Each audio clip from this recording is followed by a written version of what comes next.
Assalamualaikum warahmatullahi wabarakatuh. Kembali lagi bersama kakak, Kak Hizki ya. Yang kali ini akan membahas soal tentang pemahaman dan pengetahuan umum. Nah, langsung saja.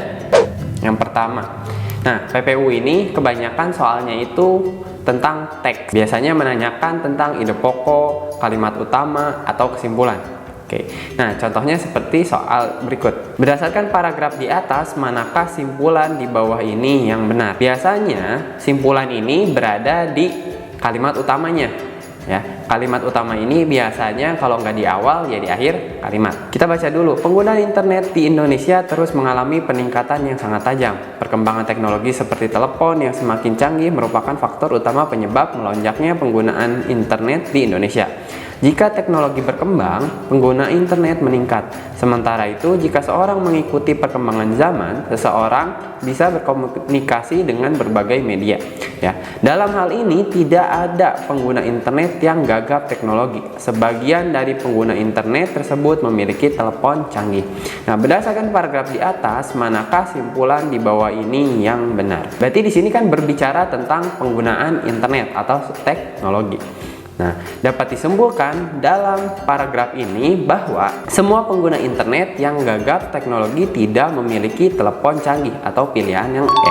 Jawaban E ini dapat kalian lihat atau simpulkan di kalimat terakhir ya, yang dalam hal ini. Dalam hal ini tidak ada pengguna internet yang gagap teknologi. Sebagian dari pengguna internet tersebut memiliki telepon canggih. Oh, berarti dari kalimat tersebut kita bisa menyimpulkan bahwa setiap orang yang bisa atau memiliki internet, dia dapat menggunakannya. Jadi seperti itu untuk soal yang pertama. Oke. Nah, kakak lanjut untuk soal yang kedua.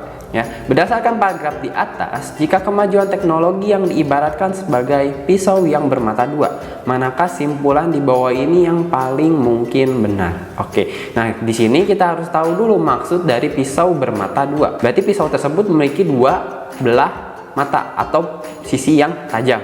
Oke, nah sisi yang tajam ini memiliki manfaat sekaligus memiliki sebuah kekurangan. Berarti yang dimaksud dengan ibarat ini itu ke internetnya ya, bahwa internet itu memiliki sisi yang positif maupun sisi yang negatif, sehingga dalam pilihan yang ada kita bisa memilih jawaban yang E, atau kemajuan teknologi dapat memberikan dampak baik maupun dampak yang buruk. Kalian bisa lihat itu di kalimat terakhir dari paragraf ini ya. Meskipun demikian, kemajuan teknologi bagi kehidupan manusia dapat diibaratkan sebagai sebuah pisau yang bermata dua, artinya yang memiliki manfaat sekaligus keburukannya atau sisi yang negatifnya.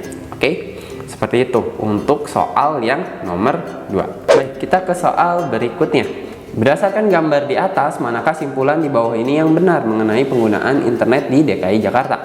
Nah, di atas ini kita sudah disediakan yang namanya grafik tentang penggunaan internet di sekolah, kantor, dan di warnet. Soal ini minta simpulan mana yang berdasarkan data yang ada di grafik itu yang benar, yang mana? Nah, yang A, persentase penggunaan internet gabungan kantor dan sekolah tahun 2011 lebih tinggi daripada tahun 2012. Oh, berarti kita harus ngitung nih ya, jumlah gabungan internet di kantor dan di sekolah tahun 2011 dan 2012 itu berapa?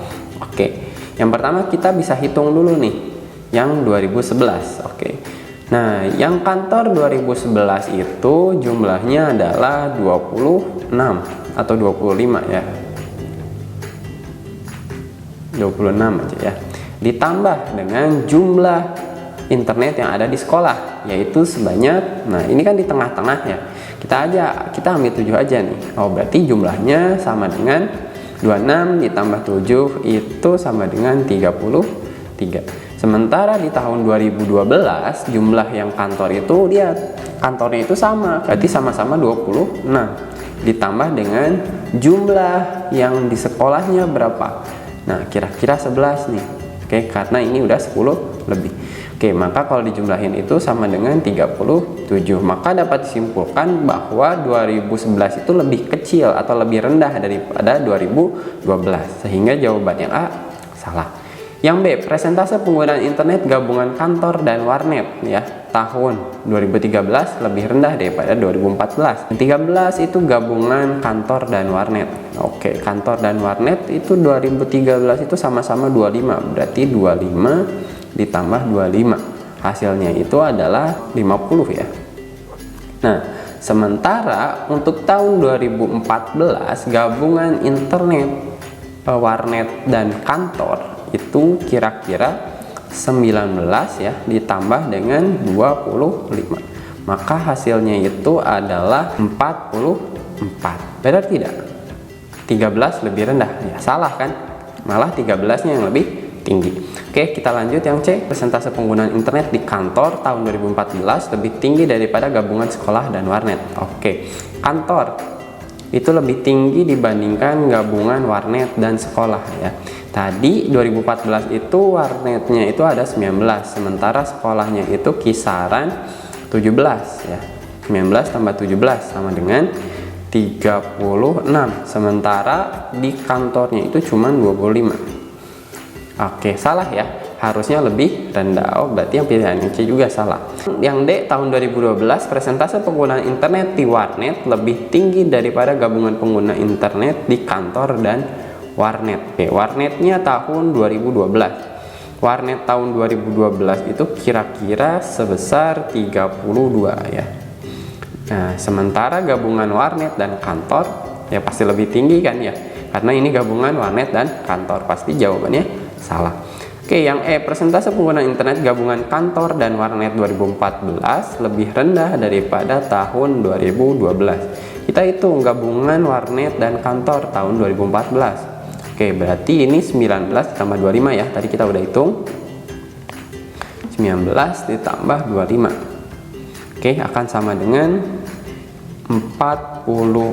Sementara yang 2012 itu gabungan antara kantor dan warnetnya sama dengan 26 ditambah 31, atau ya benar 31 ditambah 26 ya. Maka hasilnya adalah 57. Nah, ini baru benar. Maka untuk soal yang ini jawabannya itu yang E. Oke.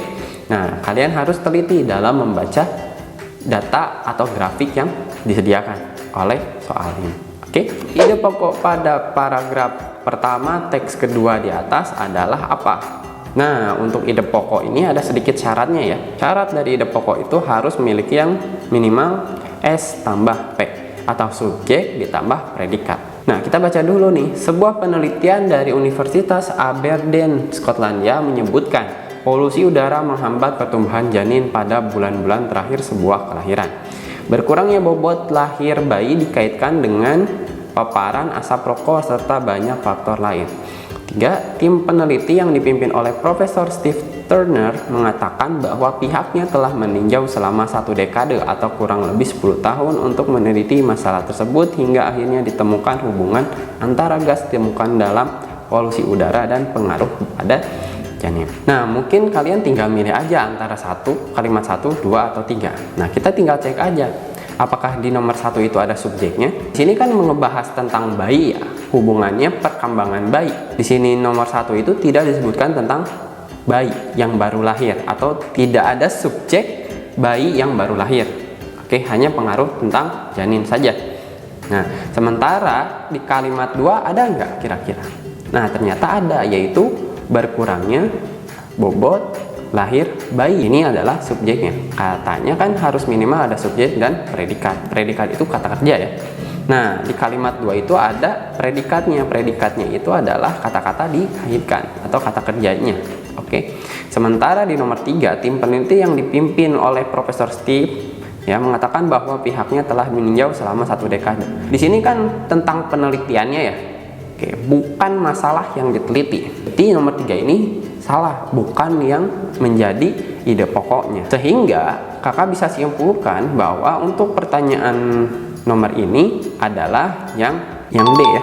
Nah, di sini karena bobot lahir bayi berkaitan dengan asap rokok dan faktor lain. Yang menjadi subjeknya itu adalah bobot lahir bayi.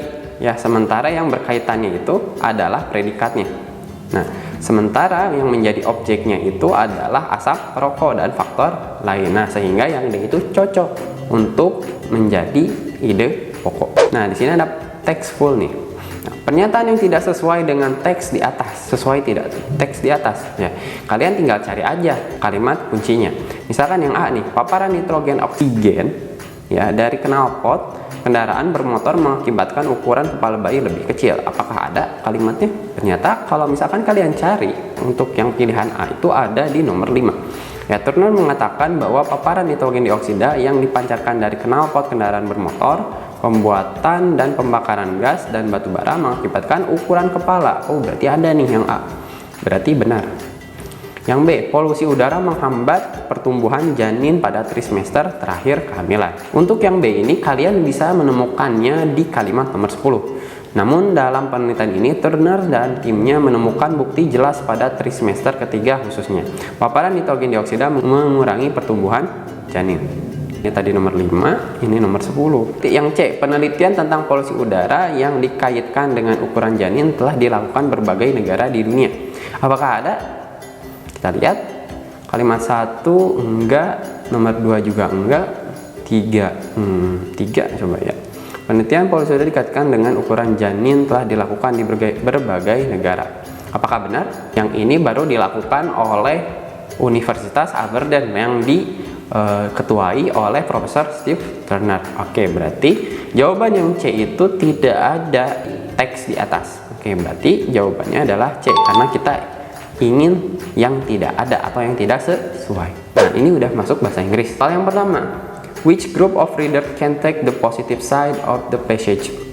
Ya, maksudnya dari soal ini adalah siapa yang bisa mengambil sisi positifnya dari bacaan di atas atau yang sudah bisa mengambil hal positifnya nih. Teks tersebut itu menjelaskan tentang manfaat teh untuk kesehatan jantung. Oh, berarti di sini kita bisa lihat bahwa iya orang yang sudah mendapat manfaat ya dari teks tersebut adalah yang A nih ya, atau peminum teh atau tea drinkers. Artinya orang tersebut sudah rajin meminum teh sehingga dia sudah mendapatkan manfaat, yaitu menurunkan resiko penyakit jantung. Oke, lanjut.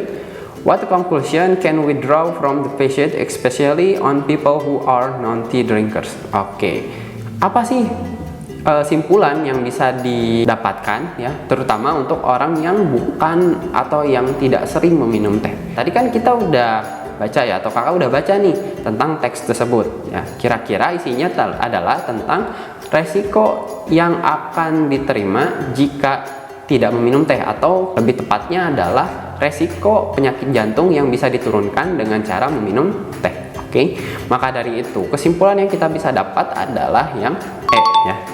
They are prone to heart disease. Mungkin itu saja yang bisa kakak sampaikan. Nah, kalian harus berhati-hati ya.